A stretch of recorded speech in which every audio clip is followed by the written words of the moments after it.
네, 이 자리까지 나오신 모든 분들 진심으로 환영합니다. 9월 24일 주일입니다. 9월의 마지막 주일 예배 하나님 앞에 함께 올리겠습니다. 다 함께 자리에서 일어나십니다. 보좌에 앉으시니와 어린 양에게 성령으로 말미암아 찬송과 존귀와 영광과 능력을 세세토록 돌릴지어다. 하나님은 영이시니 예배하는 자가 영과 진리로 예배할지니라. 아멘.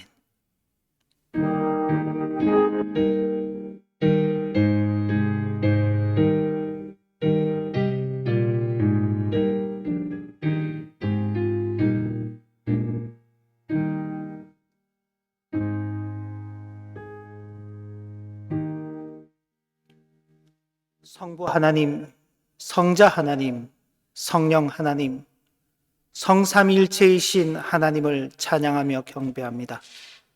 이 시간에도 각 곳에 흩어져 있던 저희들을 불러 모아 교회를 이루게 하시고 성삼위 하나님의 이름을 불러 찬양하며 경배하게 하시니 이 은혜가 큽니다. 저희들의 찬양과 경배를 받아 주옵소서. 허물의 사함을 얻고 자신의 죄가 가려진 자는 복이 있다고 말씀하셨습니다. 그 말씀 의지하여 주님 앞에 나와 우리의 죄를 아뢰고 우리의 죄악들을 숨기지 아니합니다. 우리의 죄악을 사하여 주시고 사죄 연청으로 새롭게 하여 주옵소서. 예수님 이름으로 기원하옵나이다. 아멘. 찬송가 5장, 통일 찬송가 3장 찬송 올립니다.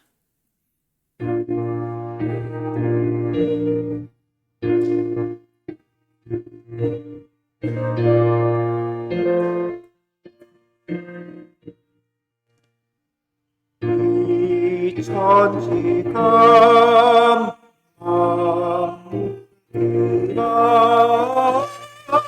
복 주시는 주여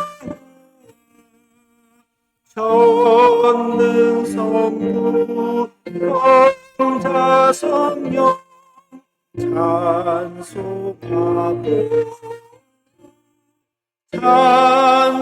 찬송하세. 아멘.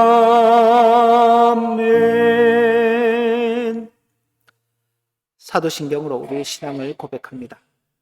나는 전능하신 아버지 하나님 천지의 창조주를 믿습니다. 나는 그의 유일하신 아들 우리 주 예수 그리스도를 믿습니다. 그는 성령으로 잉태되어 동정녀 마리아에게서 나시고 본디오 빌라도에게 고난을 받아 십자가에 못 박혀 죽으시고 장사된 지 사흘 만에 죽은 자 가운데서 다시 살아나셨으며 하늘에 오르시어 전능하신 아버지 하나님 우편에 앉아 계시다가 거기로부터 살아있는 자와 죽은 자를 심판하러 오십니다.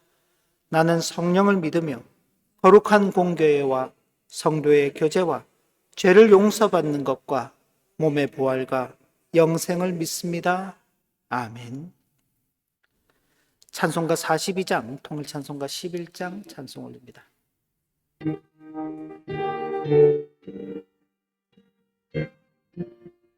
이 거룩한 주님께 예배를 드리세.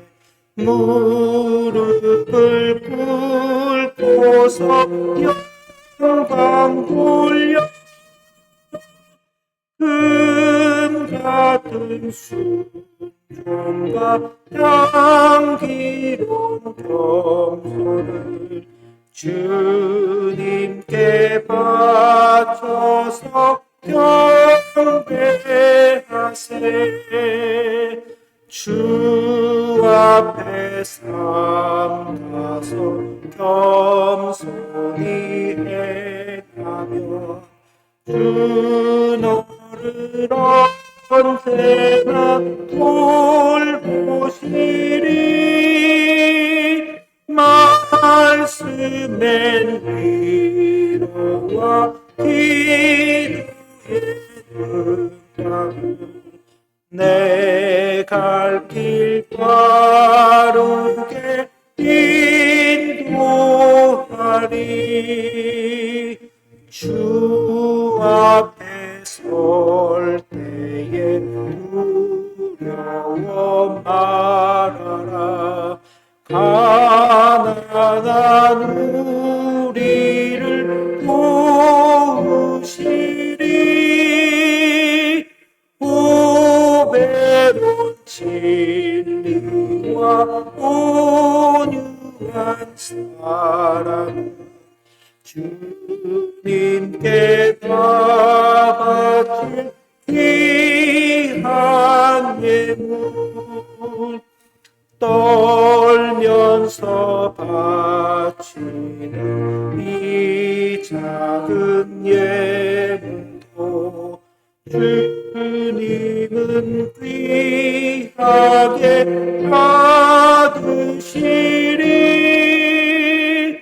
어두운 밤 지나고 새 아침 왔으니 믿음과 소망을 늘 주시리. 아멘. 다 함께 십계명을 봉독합니다. 하나님이 이 모든 말씀으로 말씀하여 이르시되 나는 너를 애굽 땅 종되었던 집에서 인도하여 낸 내 하나님 여호와니라. 제1은 너는 나 외에는 다른 신들을 내게 두지 말라. 제2는 너를 위하여 새긴 우상을 만들지 말고 또 위로 하늘에 있는 것이나 아래로 땅에 있는 것이나 땅 아래 물속에 있는 것의 어떤 형상도 만들지 말며 그것들에게 절하지 말며 그것들을 섬기지 말라. 나 내 하나님 여호와는 질투하는 하나님인즉 나를 미워하는 자의 죄를 갚되 아버지로부터 아들에게로 3, 4대까지 이르게 하거니와 나를 사랑하고 내 계명을 지키는 자에게는 1000대까지 은혜를 베푸느니라.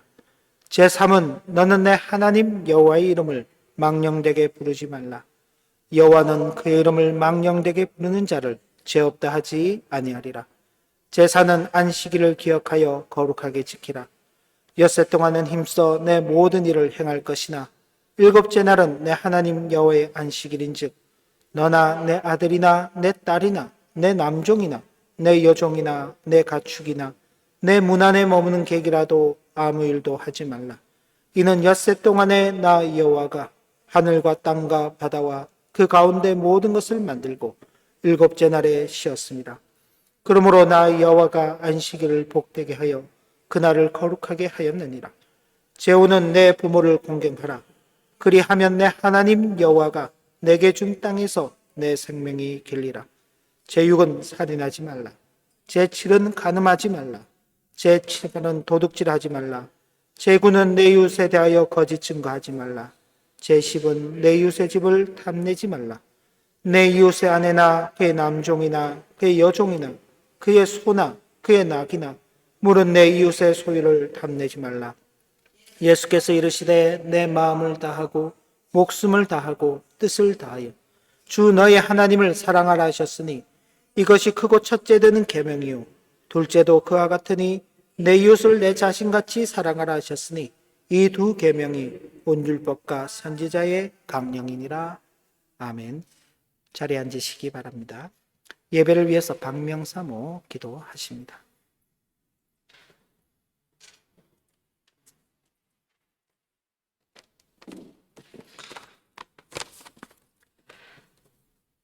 하나님 아버지, 오늘도 우리를 사랑하셔서 기쁨과 감사의 자리에 불러주시고 주님의 몸된 교회를 이루어 함께 예배하게 하시니 감사합니다. 봄과 여름을 지내면서 하나님께서 그 시간 동안 우리의 삶을 얼마나 많이 푸르게 하시고 얼마나 크게 성장하게 하셨는지, 하나님께서 주시는 단비와 햇빛 속에 얼마나 향기롭고 얼마나 찬란하게 우리의 삶을 익어가게 하셨는지 어찌 말로 다 표현할 수 있을까요? 설령 향기롭고 찬란한 그 무엇이 우리의 삶에 없다 할지라도 이미 하나님께로부터 많은 것을 공급받은 우리들로서 감사하지 않을 수 없음을 이 시간 고백합니다.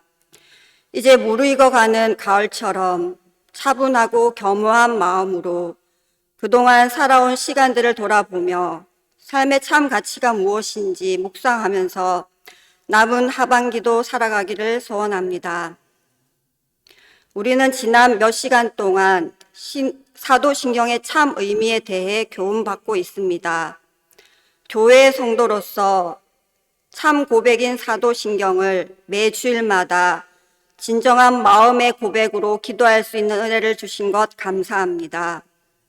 모두가 함께하는 공적인 고백을 통해 주님을 우리의 구주로 인정하며 하늘에 계시지만 지금도 우리와 함께 하시고 우리를 다스리시기를 기뻐하시는 주님께 감사와 영광을 돌려드리는 삶을 살아가게 하옵소서.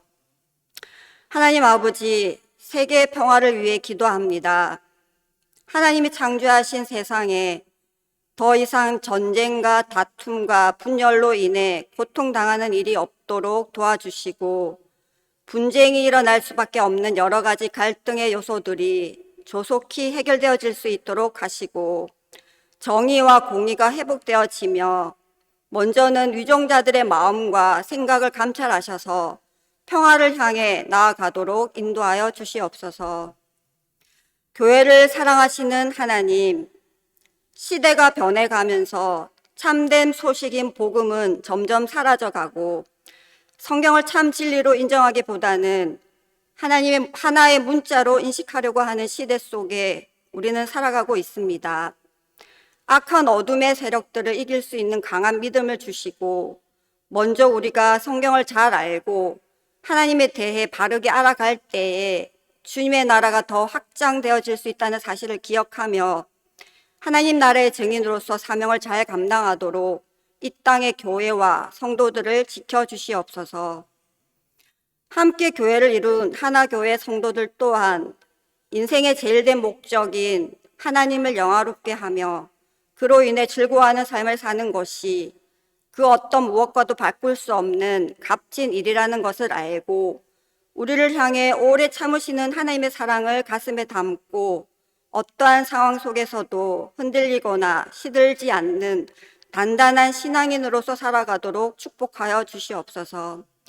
그리고 함께 앉은 우리 자녀들 역시도 동일한 은혜를 부어주시기를 소원합니다.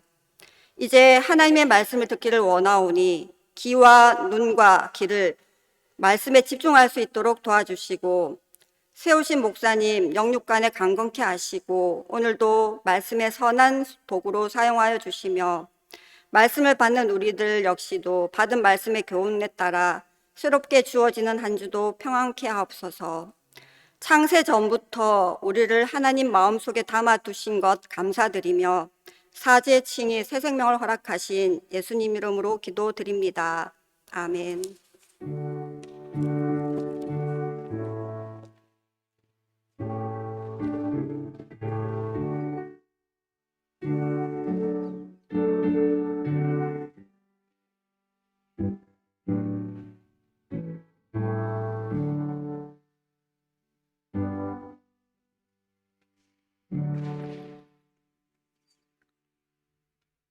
찬송가 50장, 통일 찬송가 71장 1절 부르면서 준비한 헌금 하나님 앞에 올립니다.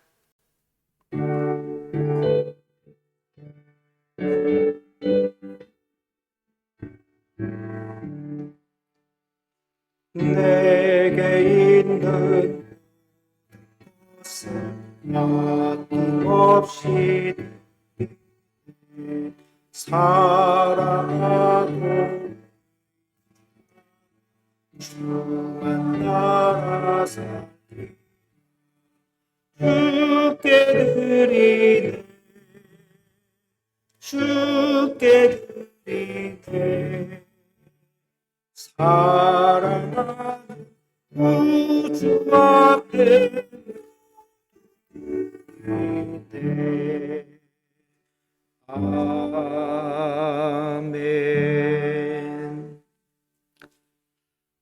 나와 나의 백성이 무엇이기에 이처럼 즐거운 마음으로 드릴 힘이 있었나이까.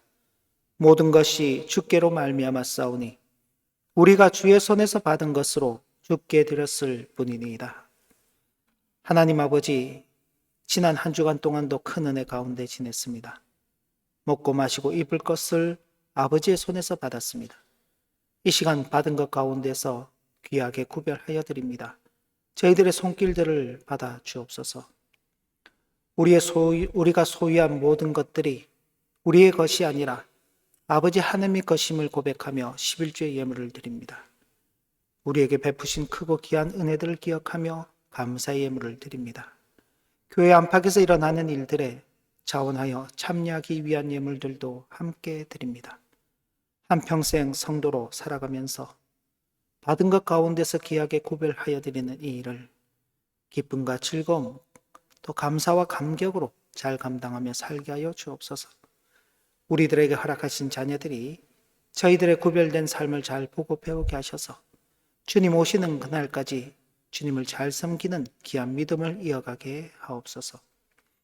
우리의 마음을 담아드리는 이 헌금이 받으실 만한 향기로운 제물이요 하나님을 기쁘시게 하는 것이 되기를 소망합니다. 하늘 아버지께서 그리스도 예수 안에서 영광 가운데 그 풍성한 대로 우리의 모든 쓸 것을 채우시길 기대합니다. 천하 만물을 창조하시고 그 지혜로 섭리하시는 하나님께서 때를 따라서 우리에게 필요한 모든 것들을 공급해 주시는 줄 알고 주님께로부터 주어지는 모든 것들에 감사하는 우리의 삶이 되도록 은혜 베풀어 주시며 때로 우리가 부족하다고 여겨지는 일들로 인하여 마음의 근심이 떠나게 하여 주시고 그런 일들 앞에서 하나님 앞에 기도하는 자들로 서 있도록 우리를 붙들어 주시기를 간구하며 나 자신을 넘어서 함께 더불어서 살아가는 교회를 이룬 지체들과 이웃을 위해서 나누며 섬기며 베풀 줄 아는 참복을 누리는 성도로 살아가는 우리 모두가 되도록 인도하여 주옵소서. 예수님의 이름으로 감사하며 기도 올리옵나이다. 아멘. 네, 하나님의 말씀 함께 봅니다. 하나님의 말씀은 신약성경 요한복음 14장 25절 26절입니다. 신약성경 요한복음 14장 25절 26절 말씀입니다. 네, 우리 함께 봉독하겠습니다. 내가 아직 너희와 함께 있어서 이 말을 너희에게 하였거니와 보혜사 곧 아버지께서 내 이름으로 보내실 성령 그가 너희에게 모든 것을 가르치고 내가 너희에게 말한 모든 것을 생각나게 하리라. 아멘. 네, 9월 마지막 주일 맞이하여 이 자리까지 나오신 모든 분들 진심으로 환영합니다. 또 각 가정에서 온라인으로 참여하시는 모든 분들도 주님의 이름으로 환영합니다. 네, 가을답게 화창한 날씨들이 계속 또 이어지고 있습니다. 아침 저녁으로는 좀 쌀쌀한데 또 낮으로는 좀 햇빛이 이렇게 비치고 좋은 날들이 계속 이어지고 있습니다. 가을은 또 사색의 계절이라 그러죠. 생각을 많이 이렇게 하는 그런 시간들인데 이제 한 해에 4분의 3이 지나갑니다. 이제 10월, 11월, 12월 올해도 이제 3개월 정도 남았는데 지나간 한 해를 또 돌아보시고 어떻게 이 한 해를 잘 마무리할 것인가 또 2023년이 끝이 아니죠. 2024년이 우리를 또 기다리고 있는데 또 다가오는 2024년은 어떻게 준비해야 할 것인가를 또 잘 생각해 보시는 그런 시간이 되길 바랍니다. 그러나 그런 모든 것들 속에 가장 앞서서 있어야 할 것은 하나님에 대한 생각, 또 하나님께서 우리를 향하신 그 뜻이 무엇인지에 대한 어떤 그런 기준을 가지고서 우리의 지난 날들, 우리의 미래를 이렇게 살펴볼 수 있어야 할 것입니다.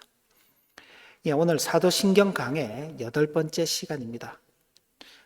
전체적으로는 마지막 단락인데 이 단락 부분은 우리가 오늘도 고백했지만 나는 성령을 믿으며 거룩한 공교회와 성도의 교제와 죄를 용서받는 것과 몸의 부활과 영생을 믿습니다. 라고 이렇게 해서 우리 한글 번역의 이제 그 신앙 고백으로는 이것이 전체가 마치 한 문장으로 이렇게 이어져 있는 것처럼 그렇게 보여지고 있습니다. 그러나 이 전체적인 내용은 나는 성령을 믿습니다. 나는 거룩한 공교회를 믿습니다. 나는 성도의 교제를 믿습니다. 나는 죄의 용서를 믿습니다. 나는 몸의 부활을 믿습니다. 나는 영생을 믿습니다. 라고 이렇게 각각 개별적인 내용들을 믿음으로 고백하고 있다는 것을 염두에 두고 말씀을 살펴가야 할 것입니다. 그래서 오늘 우리는 성령을 믿습니다. 라는 그 고백과 또 나는 거룩한 공교회를 믿습니다. 라는 고백과 나는 성도의 교제를 믿습니다. 라는 이 고백에 대해서 함께 살펴보기를 원합니다. 먼저 나는 성령을 믿습니다. 라고 이 고백에 있어서 성령은 어떤 분이신가? 성령은 성부 하나님과 성자 하나님과 동일한 본질을 가지신 참되신 하나님이시다. 이 내용은 우리가 사도신경을 제일 처음 말씀을 살펴볼 때 그 삼위일체 하나님에 대해서 살펴볼 때 이미 우리가 고백했던 내용입니다. 왜냐하면 지나간 역사 속에서 성령 하나님에 대한 이해가 성부와 성자보다는 좀 더 못한 존재, 하나님이라기보다는 어떤 능력적인 그런 부분을 담당하고 있는 그런 분. 그래서 마치 사람도 하나님의 능력이신 성령을 함부로 이렇게 움직일 수 있는 것처럼 그렇게 여겨졌던 그런 경우들이 많이 있습니다. 그러나 분명하게 우리의 신앙의 고백은 성령께서도 하나님이시다. 그것도 성부와 성자와 동일하신 본질로서의 하나님이시다. 그렇게 고백을 하고 있는 것입니다. 그래서 성령 하나님에 대해서 함부로 말하는 그런 일들이 우리에게는 없어야 하는 것입니다. 목사님들 중에 마치 성령을 이렇게 받으라 그러면은 자신이 성령을 줄 수 있을 것처럼 그렇게 여겨지고 그렇게 말하기도 하는 그런 사람들이 있는데 그런 건 성령에 대해서 상당히 오해하고 있는 그런 내용들로 여겨집니다. 성부 하나님과 성자 하나님, 성령 하나님은 그 존재와 영광과 능력에 있어서도 동등하십니다. 우리는 이제 성경에 보면은 창세기에서 하나님께서 태초에 천지를 창조하셨다. 그러니까 그 태초에 천지를 창조하신 하나님은 성부 하나님으로 생각하기가 쉽습니다. 그러나 그 성부 하나님만이 아니라 성자 하나님도 성령 하나님도 그 창조 사역에 같이 동참하고 있습니다. 예수 그리스도께서 이 땅에 오셔서 십자가의 대속의 죽음을 죽으시고 우리를 구속하셨죠. 구원하셨습니다. 그 문장 그 자체만 보면 예수 그리스도께서 우리의 구속을 이루시고 성부 하나님과 성령 하나님은 거기에서 아무 일도 하지 않으신 것처럼 여겨지지만 거기에는 성부 하나님과 성령 하나님께서도 같이 가시는 것입니다. 주도적으로 그 일을 겉으로 드러나는 면에서 하시는 분은 예수 그리스도시지만 그 죽은 분을 살리신 분은 하나님이십니다. 그 구원이 우리에게 실제적으로 적용되도록 역사하시는 분은 성령 하나님이십니다. 그래서 예수 그리스도의 구속 사역과 관계에서도 같이 역사하시는 것입니다. 그래서 그 존재와 영광과 그 능력에 있어서도 동일하십니다. 그럼에도 불구하고 그러면은 성부와 성자, 성령 이 세 분은 구분이 되지 않느냐? 구분이 됩니다. 예수님께서 성부 하나님을 두고 아버지라고 그렇게 표현하는 것처럼 이 성령은 성부로부터 보내심을 받습니다. 성부로부터 나오신다라고 그렇게 고백을 합니다. 그리고 성자로부터도 보내심을 받고 나오신다라고 그렇게 고백을 하는, 그러니까 관계에 있어서는 그런 것입니다. 동등하시고 동일한 본질이시고 그 영광과 또 존재와 능력에 있어서도 똑같지만은 관계에 있어서는 성부로부터 나오시고 성자로부터도 나오시는 그런 관계에 있다는 것. 좀 이건 신학적인 어떤 그 틀인데 이건 이렇게 받으시면 되겠습니다. 그런데 그 성령 하나님은 그리스도께서 이루신 그 구속의 모든 유익을 우리에게 적용시키시는 것입니다. 성령 하나님의 이런 역사심이 없다면 2000년 전에 우리를 위해서 죽으신 예수 그리스도의 그 죽음이 우리에게 어떤 영향을 미칠까? 성령 하나님께서 역사하시지 않는다면 우리에게는 그 영향이 직접적으로 미칠 수 없는 것입니다. 예를 들어서 한 500년 전에 이 땅에 있었던 산업혁명이 여러분에게 있어서 어떤 직접적인 영향을 미치지 않죠. 물론 그 영향 속에서 지금 사회와 국가와 문명이 발달해 와서 우리가 오늘 시대를 살아가고 있습니다만은 그 인과관계가 직접적으로 우리에게 오지는 않습니다. 2000년 전에 십자가에서 죽으신 예수 그리스도의 그 구속 사건이 우리에게 오늘날 구원이라는 것으로 주어질 수 있는 것은 성령 하나님께서 그것을 우리에게 적용시키시기 때문에 그런 것입니다. 왜냐하면 성령 하나님께서 우리 안에 계시기 때문에 그렇습니다. 그리고 그분께서는 당신의 그 사역을 우리 속에서 지속적으로 이루어 가시는 분이십니다. 성령 하나님이 우리 안에 있다. 여러분들 그걸 어떻게 느끼시나요? 어떻게 그걸 알고 계신가요? 성령 하나님이 지금 안에 계시다는 걸 인식하고 계신가요? 자, 성령 하나님을 그럼 우리 속에 뭐가 있어야 되는 것은 아닌가 그렇게 생각을 합니다. 내가 방언을 해야 되나? 환상을 봐야 되나? 어떤 이적을 베풀어야 되나?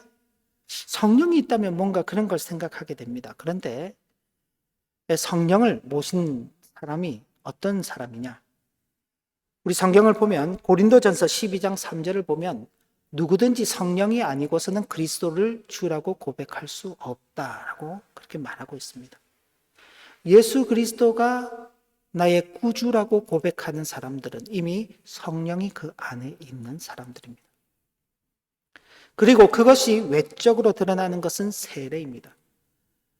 마태복음 28장 19절을 보면 아버지와 아들과 성령의 이름으로 세례를 베풀어라 그렇게 되어 있습니다. 주님께서 그렇게 말씀하셨어요. 근데 그건 다르게 좀 풀어서 이야기하면 아버지와 아들과 성령의 이름 안으로 들어오는 그 외적인 형식으로 세례라는 것이 주어지는 것입니다. 세례를 통해서 우리는 아버지와 아들과 성령 안으로 들어가는 것입니다.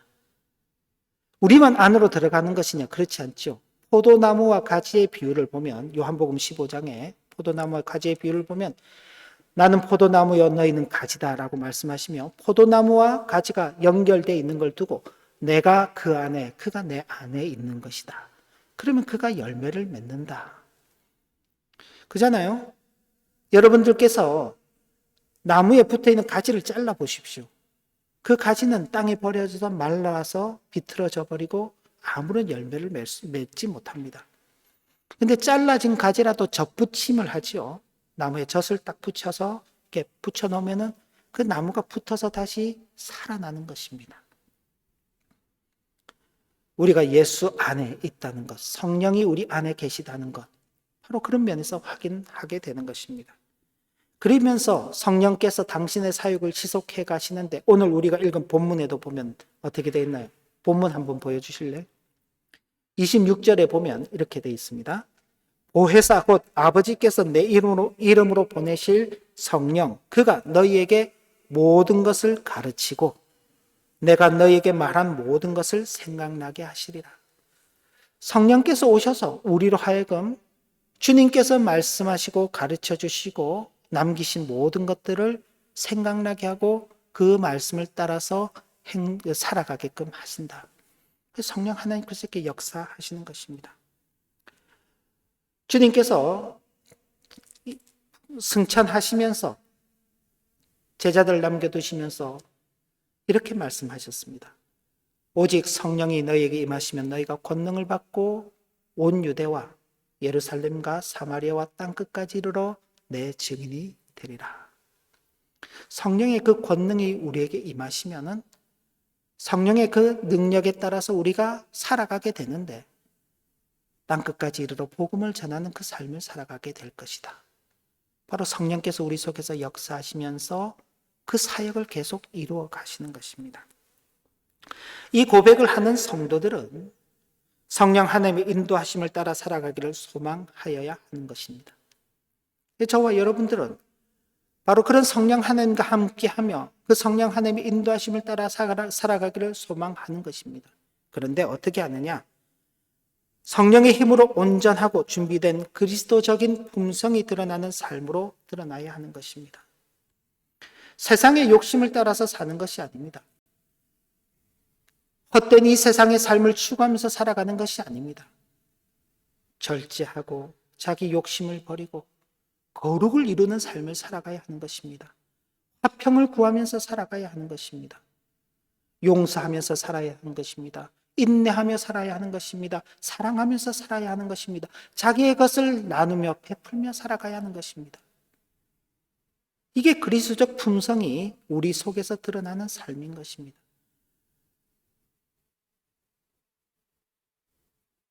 그래서 성령 하나님을 모시고 있는 사람이 이 땅 가운데 살아가면서 지나치게 이 땅의 것들을 갖기 위해서 욕심을 내며 살아가는 것, 그것은 참으로 부끄러운 것입니다. 자기의 이기적인 욕심을 채우기 위해서 예수 그리스도의 이름을 부르며 기도하는 것은 그것은 참 부끄러운 일인 것입니다. 제가 예로도 이전에 말씀을 드렸었습니다. 다 병약해서 죽어가는 그 부모님을 바라보면서 그 부모님을 찾아서 이제 생이 얼마 남지 않은 그 부모님을 보며 지난 세월 동안 자신을 길러주시고 지금껏 후원을 해주신 그 부모님께 대한 감사의 이야기를 하는 것이 자녀의 마땅한 도리일 것입니다. 그런데 그 부모님을 두고 지금도 그 부모님이 가진 것을 더 달라고, 지금도 나에게 필요한 것을 부모님 빨리 해달라고 조르고 욕을 한다면 그런 자녀를 두고 우리가 좋은 자녀라고 말하기가 어렵죠. 마찬가지인 것입니다. 우리를 위하여서 구속을 이루신 예수 그리스도의 이름으로 우리는 기도하면서 우리가 이 땅을 살아가면서 우리의 욕심을 채우기 위한 것들로 그 이름을 부르면서 기도한다는 것은 그건 정당하지 못한 삶을 살아가는 것입니다. 성령의 인도하심을 따라서 살아간다는 것은 바로 그런 그리스도적인 그런 품성들이 우리 가운데서 잘 나타나도록 하는 삶을 살아가야 하는 것입니다. 하나님의 나라의 백성으로서 그 나라와 그 의를 위한 삶을 살아가는 것입니다. 특별히 그 나라를 예표하는 교회의 사명을 유의하면서 교회다움을 이뤄감에 있어서 교회 지체로서의 그 사명을 감당하는 것입니다. 그래서 나는 성령 하나님을 믿습니다라고 이 고백을 하는데 그 뒤에 이어서 교회에 대한 고백이, 그리고 또 성도의 교제에 대한 고백들이 연결되어서 나오고 있는 것입니다.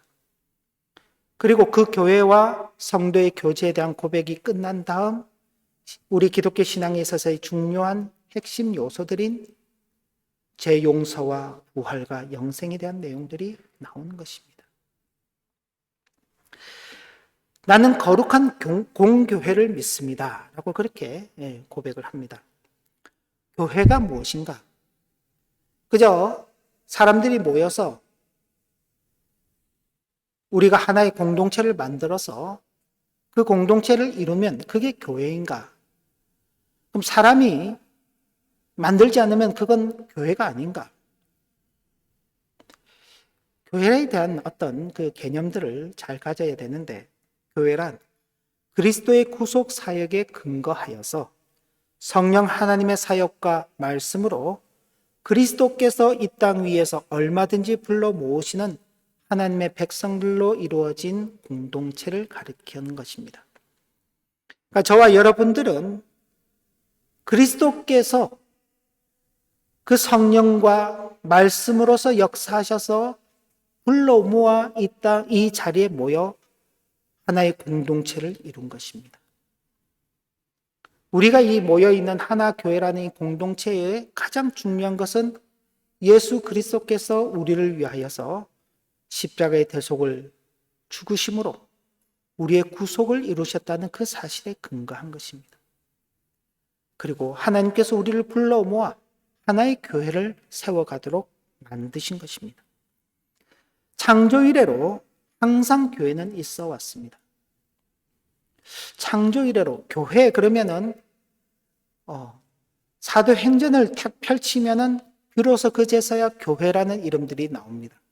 예루살렘 교회, 안디옥 교회, 에베소 교회, 이런 교회의 이름이라는 것이 사도신경을 펼치면 그제서야 교회가 나오는데, 아니 무슨 창조 때에도 교회가 있었습니까? 그렇게 말할 수 있습니다. 그런데 히브리서 말씀을 보면은 히브리서의 사도행전 7장에 보면 스데반이 설교하는 내용 가운데 모세가 이스라엘 백성들을 애굽에서 이끌고 광야 40년 길을 걸어왔던 내용들을 설명하면서 그때를 두고 뭐라고 표현하냐면 광야 교회였다라고 표현을 합니다. 이스라엘 백성들이 40년 광야 생활을 하고 있는데 그것이 교회 공동체로서의 생활이었다. 자, 그렇게 표현한다면은 이스라엘 백성들이 가나안 땅에 정착하고 살 때에는 가나안 교회라고 표현할 수 있겠죠. 그죠? 이스라엘 백성들이 이스라엘이라는 국가를 형성하고 있을 때는 이스라엘이라는 공동체 교회가 성립되는 것입니다. 아브라함 시대에 아브라함 공동체 교회가 있는 것입니다. 좀 더 거슬러 올라가면 노아 시대에 노아 가족들을 중심으로 한 노아 시대 공동체 교회가 있는 것입니다. 좀 더 거슬러 올라가면요, 아담 시대에 에덴 동산의 교회도 있는 것입니다. 그래서 하나님의 교회는 창조 이래로 항상 있어 왔습니다. 그것이 우리 눈에 보이는 교회 형태로 있을 수도 있고 혹은 눈에 보이지 않는 교회 형태로도 있을 수 있는 것입니다. 눈에 보이는 형태라는 것은 어떤 것인가요? 말씀드린 대로 광야 교회, 그죠? 예루살렘 교회, 에베소 교회, 안디옥 교회, 독일의 교회, 한국의 교회, 프랑크푸르트에 있는 교회, 미넨에 있는 교회, 우리 여기 오스나부르크에 있는 하나 교회, 이 이제 보이는 교회 형태로 있는 것입니다. 그죠? 보이지 않는 교회는 어떤 교회인가? 히브리서 12장 23절 말씀을 보면 이런 말씀이 있습니다. 제가 읽어드리겠습니다. 하늘에 기록된 장자들과 장자들의 모임과 교회와, 지금 하늘에 기록된 장자들의 모임과 교회와 만민의 심판자이신 하나님과 및 온전하게 된 의인의 영들과, 이건 이 땅에 있는 교회를 말하는 것이 아닙니다. 하늘에 있는 교회를 말하고 있는 것입니다. 우리 눈에 보이지 않지만은 하늘에도 교회가 있습니다. 하나님의 택하신 백성들의 무리가 모여 있는 곳, 그것이 교회인 것입니다. 그걸 다르게 표현하면 하나님의 나라라고도 표현을 하고 천국이라고도 표현을 하는 것입니다. 또 보이지 않는 교회의 다른 형태는 과거에는 있었지만 지금 있지 않는 교회들이 있죠. 루터 당시의 교회는 과거에 있었지만 지금 있지 않습니다. 그죠? 지금 보이지 않습니다만 그 교회는 있었던 것입니다. 보이지 않는 교회로. 우리의 다음 세대들의 교회들, 우리 다음 세대들은 아직 보이지 않습니다만 그들도 하나님께서 택하신 백성들로 언젠가는 하나의 공동체를 이루어갈 것이기 때문에 보이지 않지만은 그들은 교회로 존재하고 있는 것입니다. 언제까지요? 세상 끝날까지 존재할 것입니다. 이런 교회의 특징이 몇 가지가 있는데, 첫째는 모든 참된 교회는 하나라는 것입니다. 하나. 왜냐하면 교회는 사도적 가르침에 충실하여서 그리스도를 믿는 일과 아는 일에 하나가 되었기 때문에 그렇습니다. 교회는 예수 그리스도를 믿는 일과 아는 일에 하나가 되는 있는 그런 교회입니다. 그렇기 때문에 교회는 하나인 것입니다. 그러니까 우리가 그리스도를 믿는 일과 아는 일에 충실해 갈 때 교회의 모습을 나타내게 되는 것입니다. 우리 교회뿐만이 아니라 다른 교회들 역시 그리스도를 믿는 일과 아는 일에 충실해 갈 때 그 교회는 우리 교회와 동일한 것입니다. 과거 교회가 그럴 수 있고 현재 교회도 그럴 수 있고 미래 교회도 그럴 수 있습니다. 중요한 것은요, 그리스도를 믿는 일과 아는 일에 충실한가 그렇지 아니한가, 이 하나의 교회를 이루는 가장 중요한 것입니다. 이것이 아닌 다른 주제들이 들어오게 되면은요, 다른 것들이 그 교회를 지배하게 되면은요, 그 교회의 하나됨을 깨뜨려 버리는 것입니다. 그렇기 때문에 우리는 그리스도를 믿는 일과 하나 되는 그 일에, 아는 그 일에 우리는 힘써 나가는 것입니다. 둘째는 교회는 거룩한 교회라는 것입니다. 교회를 이루는 모든 지체는 그리스도와 연결되어 있습니다. 우리는 그리스도 때문에 이 자리에 나와 있는 것입니다.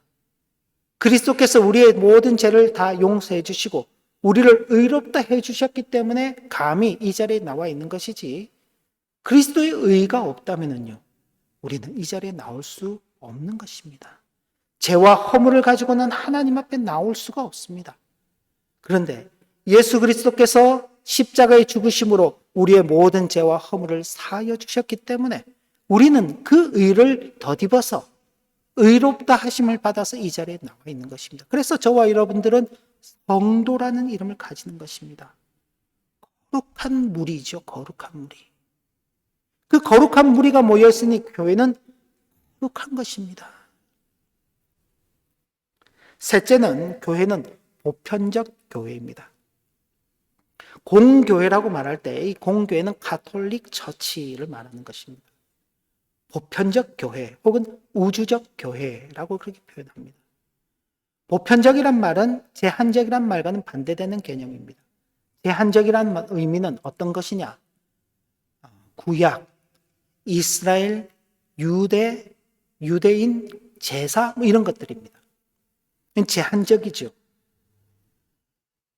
구약 시대에만 있는 교회, 이스라엘 백성들의 교회인 것입니다.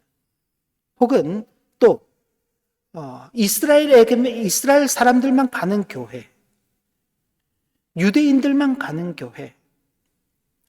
오늘은 특별히 또 우리 방문하신 분들이 독일 분들께서 이렇게 오셨는데, 그렇지 않으면 우리는요, 자칫하면 한국인들만의 교회, 제한적인 교회가 될 수 있습니다. 그러나 이건 어쩔 수 없이 우리가 사용하는 언어 때문에 우리가 한국인들이 중심적으로 모이지만은, 그러나 교회는 이런 제한성을 벗어나는 것입니다.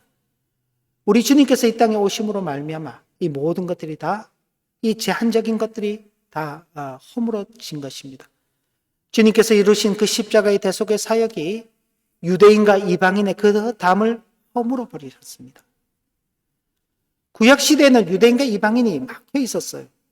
서로 왕래하지 않았습니다. 서로 교제하지 않았습니다. 하나님을 믿는다는 것이 이방인들에게 어떻게 가능한가?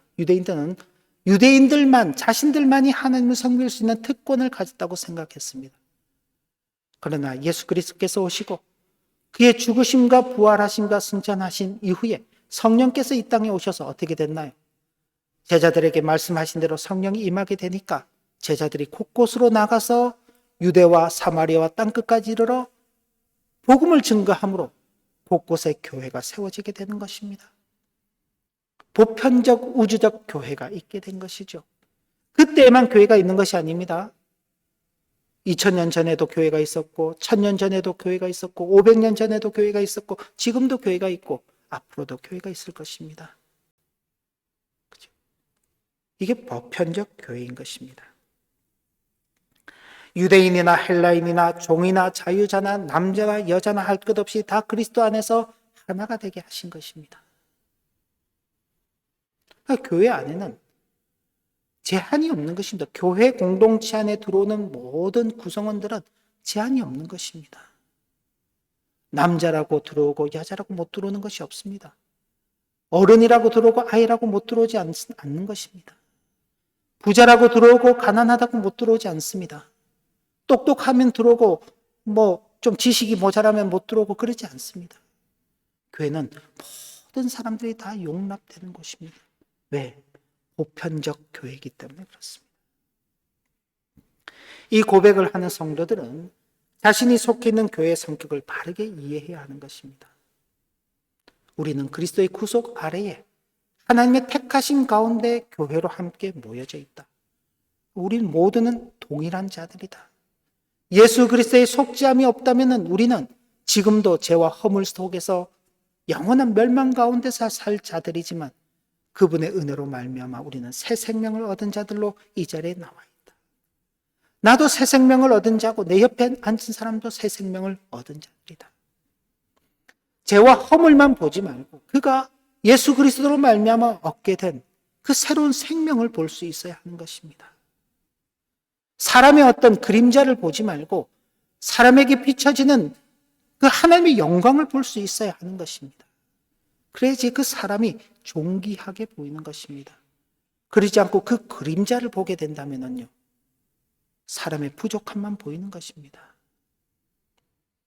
그러면은 서로 간에 신뢰도 깨어지게 되고 서로 간에 대해서 존중도 사라지게 되는 것입니다.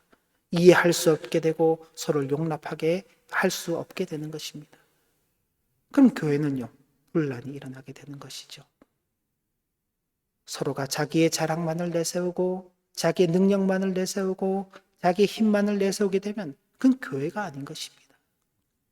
교회의 성격을 바르게 이해하고 교회의 지체로서의 의식이 충만해야 하는 것입니다.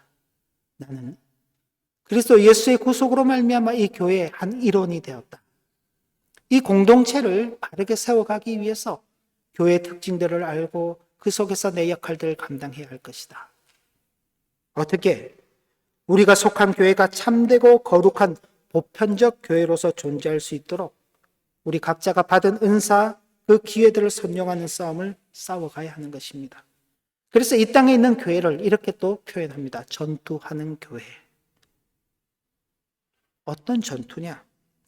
세상의 육체와 세상의 욕심을 버리는 싸움을 싸우는 것입니다. 그리고 거룩과 진리와 의를 이루는 그 삶을 살기 위해서 싸워나가는 것입니다. 근데 이 싸움을 혼자 할 수 없잖아요.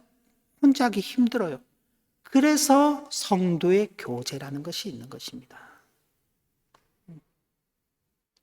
우리의 고백은 이제 이게 성도의 교제 그렇게 되어 있습니다. 영어로는 펠로우십인데 이건 좀 친교에 가까워요. 그래서 성도들끼리 이렇게 친하게 잘 지내는 것, 이게 성도의 교제다라고 그렇게 생각하기 쉬운데 그것보다는 조금 의미가 넓습니다. 이전 번역에는 이렇게 되어 있습니다. 성도의 교통이라 그랬습니다.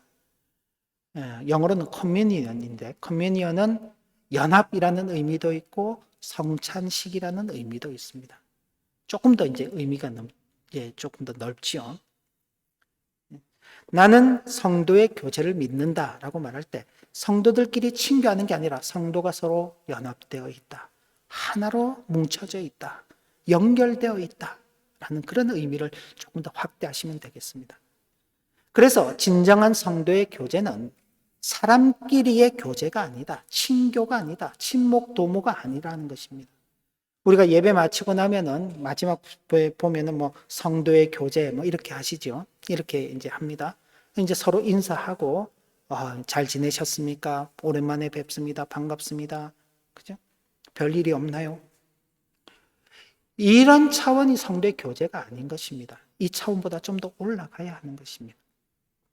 그리스도와의 하나됨으로 말미암아 그리스도에게 속한 사람들이 나누는 연합, 하나됨 교제인 것입니다. 성도의 교제에 참여하는 이들은 성령의 세례를 받고 성령을 마시게 된 자들로서 이 땅에서 그리스도의 영적인 몸을 이루는 것이기 때문에 그렇습니다. 그리고 그리스도와 한 몸을 이룬 사람들은 그 사람들끼리도 그리스도의 한 지체임을 의식하게 되는 것입니다. 그래서 단순히 안부를 묻는 것이 아니라 정말 내가 내 몸을 챙기듯이, 그잖아요. 몸이 아프면은 옆에서도 챙겨주지만 내 몸은 누가 챙겨요? 내가 챙기잖아요. 내 몸의 안전, 내 몸의 건강, 내 몸의 유익을 챙기는 것과도 같은 그런 생각을 가지고 함께 교회를 이룬 지체들을 돌아보아야 하는 것입니다. 그냥 말로만의 안부가 아닌 것입니다. 말로 인사로만 끝내서는 안 되는 것입니다. 이렇게 그리스도 안에서 하나 된 우리의 교제는 우리의 존재와 은사를 다른 이들을 위해서 서로 나누는 것으로 표현되는 것입니다. 왜냐하면 성도 개개인들에게 주어진 은사들이 있습니다. 가령 예를 들자면 저는 교회 가운데서 말씀을 전하는 은사를 가지고 목사라는 이 사명으로 이 자리에 서 있습니다. 또 어떤 분들은요, 성도들을 잘 연합시키고 잘 교제하고 잘 돕도록 할 수 있는 그런 은사도 있습니다. 그죠? 어떤 분들은요, 자신이 가진 재능을 가지고 예배를 하는 그 일을 돕습니다. 또 어떤 분들은요, 좋은 음식 솜씨를 가지고 성도들이 함께 식사를 한다거나 함께 정말 친교를 나누게 될 때에 그때 또 헌신하는 그런 분들도 있습니다. 자신이 가진 부를 가지고 어렵고 힘든 지체들을 도울 수도 있습니다. 자신이 가진 지식을 가지고 교회 안에 어려운 사람들을 돕기도 하는 것입니다. 이런 일들이 실제로 있는 것입니다. 예를 들면 제가 이제 책으로 본 것이지만 호주 장로교회 같은 경우는 교회 가운데 재정적인 어려움을 겪는 사람이 있으면 우리가 간단하게 생각할 때는 교회가 조금 모금을 해서 그분을 도와주면은 되겠구나 그렇게 생각을 하는데 호주 장로교회 같은 경우에는 어떻게 하냐면 그 사람이 왜 재정적인 어려움을 겪는지를 파악을 하는 것입니다. 평소에 씀씀이가 어떤지, 돈 관리는 어떻게 하는지 그런 것들 보고 그런 부분에서 실질적인 조언을 주고 도움을 주는 것입니다. 그래서 단순히 일회적인 어떤 물질의 도움을 공급받고 그 문제를 넘어가는 것이 아니라 삶이 자체적으로 바뀌어갈 수 있도록 실질적인 도움을 주는 것이죠. 우리 가운데서도 그런 도움이 필요할 수도 있죠. 그때 어떤 그런 지식을 가진 분들이 도울 수 있습니다. 힘이 있는 분들, 능력이 있는 분들. 그러니까 각자가 받은 그 은사들은 자기를 위해서 쓰도록 주어진 것이 아니라 다른 사람을 위해서 쓰도록 주어졌다는 것을 분명히 기억할 수 있어야 하는 것입니다. 또한 내가 가진 은사들을 통하여 다른 지체들의 복지와 유익을 위해서 살며 그렇게 사용되기를 기꺼이 그리고 즐겁게 원하는 것은 우리가 성령 하나님을 믿고 그분의 능력이 우리로 하여금 그런 삶을 가능하게 하시기 때문에 그런 것입니다. 성령 하나님을 믿습니다 라고 우리가 앞서 고백을 했습니다. 그 고백이 바로 이런 교회 공동체를 이루는 데에서 나타나는 것입니다. 그 하나님을 믿고 그 하나님을 모시고 그 하나님의 인도하심을 따라 살아가는데 어떻게 우리가 가진 은사를 다른 사람들에게 베풀며 사는 것을 기꺼이 즐거워하며 사는 것입니다.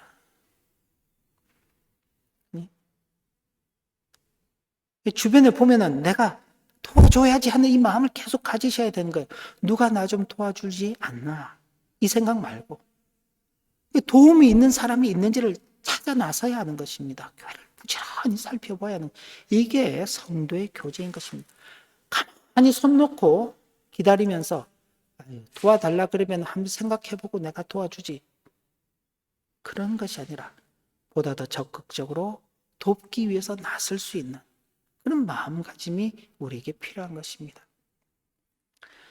이 고백을 하는 성도들은 스스로 과연 우리는 이런 인식을 가지고 살아왔는가를 생각해 보아야 할 것입니다. 저도 그렇고 여러분들도 그렇고 다시 한번 생각해 보는 것입니다. 과연 나는 그런 생각을 하고 살았나? 또 과연 이런 삶을 살고 싶은가? 내 일만 해도 복잡하고 내 앞길을 살펴가는 것만 해도 어렵고 힘든데 다른 사람들까지 도와줘야 돼? 귀찮아. 하기 싫어. 뭐 도움을 달라 그러면 내가 한번 생각해 보지. 그런데 과연 우리가 성도의 교제라는 것, 성도의 교통이라는 것, 성도의 연합이라는 것을 말하면서 과연 우리는 그렇게 살고 싶은가? 참 싫으나 좋으나 우리는 매주일마다 신앙 고백이라고 이 내용을 고백합니다. 그죠? 여러분들 이 자리에 나오면은 나는 성령을 믿으며 거룩한 공교회와 성도의 교제를 믿습니다. 여러분 이제 입으로 고백은 한단 말이에요. 근데 이렇게 살고 싶지 않아. 그럼 그 고백은요? 가짜 고백이 되는 것이죠. 거짓이 되는 것입니다. 하나님 앞에 예배하러 나온 이 자리, 이 자체가 의미가 없어져 버리는 것입니다. 우리가 진정으로 그 고백을 한다면 그 고백에 대한 합당한 삶을 살아가는 것을 당연히 여길 수 있어야 할 것입니다. 이것이 바른 삶이라면 우리의 지체된 다른 성도들에 대한 깊은 관심과 그리고 그들을 위하여 나의 것을 나눌 수 있는 그 자세와 그들을 위해 기도하고 그들과의 어떤 영적인 교제 이런 것까지 나누기 위해서 힘쓰는 삶을 살아가야 할 것입니다. 성도의 교제는 단순히 겉으로 드러나는 육체적 교제, 육체적 친목, 친교로 끝나지 않습니다. 반드시 영적인 교제여야 합니다. 특별히 우리 하나교회가 많이 힘써야 될 부분입니다. 성도들 간에 영적인 교제를 위해서 어떤 일들을 하고 있는가. 그렇죠? 말씀을 정리합니다. 전체적인 내용은 성령 하나님, 거룩한 공교회, 성도의 교제에 대한 우리의 고백을 함께 이 시간 살펴보았습니다. 우리의 고백이 입술로만의 그런 고백으로 끝나는 것이 아니라 그 고백의 내용을 우리의 삶 가운데서 잘 담아낼 수 있는 저와 여러분들의 일생이 되기를 진심으로 기원합니다. 기도합니다. 하나님 아버지, 주신 교훈의 말씀을 마음에 새기며 입술로만의 고백이 아닌 우리의 삶 가운데서 잘 풍성하게 드러나는 열매 맺는 그런 신앙의 삶을 살아가는 우리 모두가 되도록 인도하여 주옵소서. 예수님 이름으로 기도 올리옵나이다. 아멘. 다 같이 자리에서 일어나셔서 찬송가 334장 찬송 올립니다.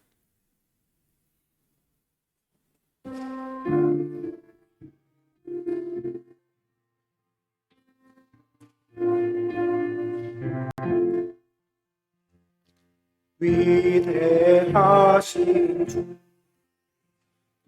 기억하세 언약하신 대로 인도하시네 저 담비와 같은 은혜를 내려주시니 그 크신 주의 사랑 속하셨네 영광스러운 주 기억하면서 힘과 바라보며 달려가리라 주 우리와 함께하며 늘 동행하시되 성령의 능력을 섬기게 하소서 교회 머리 대신 기억하면서 힘과 국이 모두 주께 바치네 참 충성된 종이 되어 그 길을 가면서 주 다시 올 때까지 그대를 섬기리. 네, 이 시간 우리가 함께 기도할 것은 우리 교회 어린이들, 또 청소년, 그리고 유학생들 위해서 함께 기도하겠습니다. 기도합니다. 하나님 아버지, 주님의 교회 가운데 함께 또 이 교회를 이루게 된 우리 어린이들, 청소년들, 그리고 유학생들 위해서 기도하게 하시니 감사합니다. 저들 주님께서 참 구속의 은혜 가운데 부르시고 주님의 몸된 교회 한 이루도록 세워주시니 감사를 드립니다. 어떤 면에서 많이 부족하고 연약함이 있습니다. 그 연약함을 감당할 수 있는 우리들이 되도록 인도하시고 저들 위해서 우리가 가진 은사들을 잘 나누어 저들이 믿음 안에서 잘 성장하고 하나님을 기쁘시게 하고 사람들에게 유익을 끼치는 큰 은혜를 베푸는 그런 삶을 살아갈 수 있도록 인도하여 주시고 무엇보다도 정말 하나님께서 저들에게 주신 그 은사들을 주님 앞에서 잘 또 받아서 잘 사용하고 잘 누리는 귀한 걸음이 되도록 주옵소서. 주께서 함께해 주시고 좋은 믿음의 다음 세대 성도들로서 자라갈 수 있도록 인도하여 주시옵소서. 기도합니다.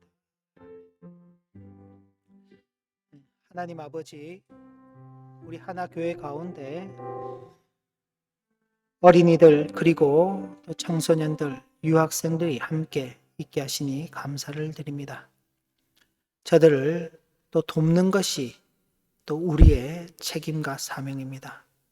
늘 저들 위해서 기도하게 하여 주시고 또 저들에게 관심을 가지면서 필요한 것들이 있을 때마다 또 넉넉하게 공급할 수 있는 그런 여유롭고 넉넉함이 우리 가운데 있게 하여 주시옵소서. 또 저들은 아직은 배움의 길 가운데 있습니다. 저들을 지혜롭게 하시고 명철하게 하셔서 이 땅의 학문들도 잘 배워나갈 수 있도록 인도하여 주시고 그리하여 세상 가운데서도 하나님을 영화롭게 하는 그 일을 잘 감당하며 살게 하여 주옵소서. 무엇보다도 주님의 교회 가운데서 말씀으로 잘 양육받게 하셔서 하나님을 섬겨가는 그 일에 조금의 부족함도 없도록 은혜 베풀어 주시기를 원합니다. 그리하여서 저들의 모든 삶이 하나님을 영화롭게 하고 사람들에게 유익을 끼치는 참으로 복된 삶을 살아가도록 인도하여 주옵소서.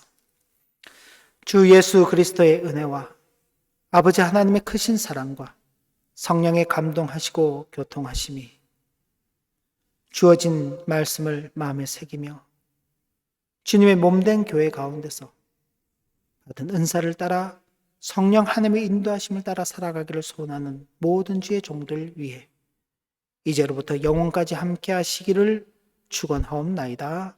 아멘.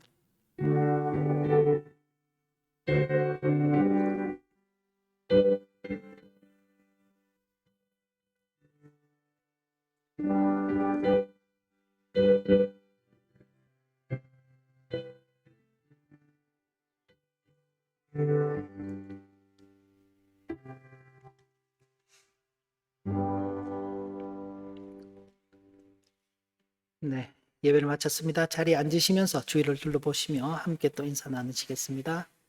예. 네.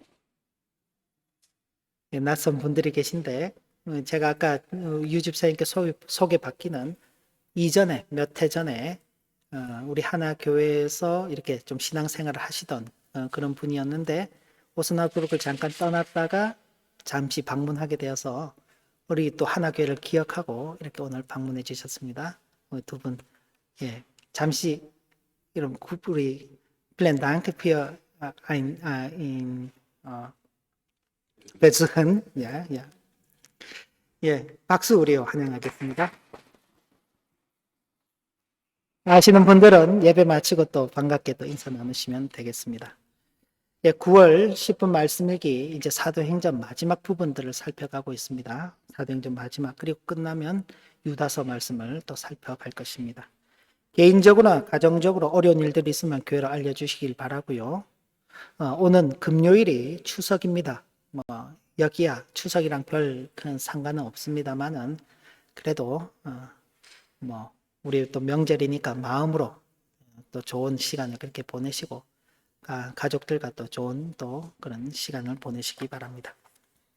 다음 주일 10월 1일 첫째 주일은 감사주일과 또 교회 설립 26주년으로 그렇게 보내도록 하겠습니다. 다음 주일은 성찬 예식이 있습니다. 한 주간 기도로 잘 준비하시기 바라고요. 다음 주일 예배 후에는 뭐 또 감사주일도 있고 교회 설립 26주년도 있어서 예배 마친 후에 다가와 또 교제하는 그런 시간을 갖도록 하겠습니다. 교회를 위해서 계속 기도해 주시고요. 또 목회자를 위해서도 기도해 주시고 우리 또 교회 어린이, 청소년 그리고 유학생을 위해서 기도해 주시기 바랍니다. 그리고 하나 또 축하할 일이 우리 재민이가 재민군이죠. 재민군이 이제 민행 공대에 입학하게 되었습니다. 또 축하해 주시고 또 먼 길 떠나게 될 것인데 가서 또 그것을 생활하고 또 공부하는 일들을 또 잘 또 할 수 있도록 내 아들 아니지만 내 아들이다 생각하고 내 동생이다 혹은 내 오빠 형이다 생각하고 서로가 늘 기도해 주면 좋겠습니다. 네, 다 끝나고 또 축하하죠 또. 모든 순서 마쳤습니다. 평안히 돌아가시고 또 남은 오후 남은 한 주간도 복되시기를 진심으로 기원합니다. 수고하셨습니다.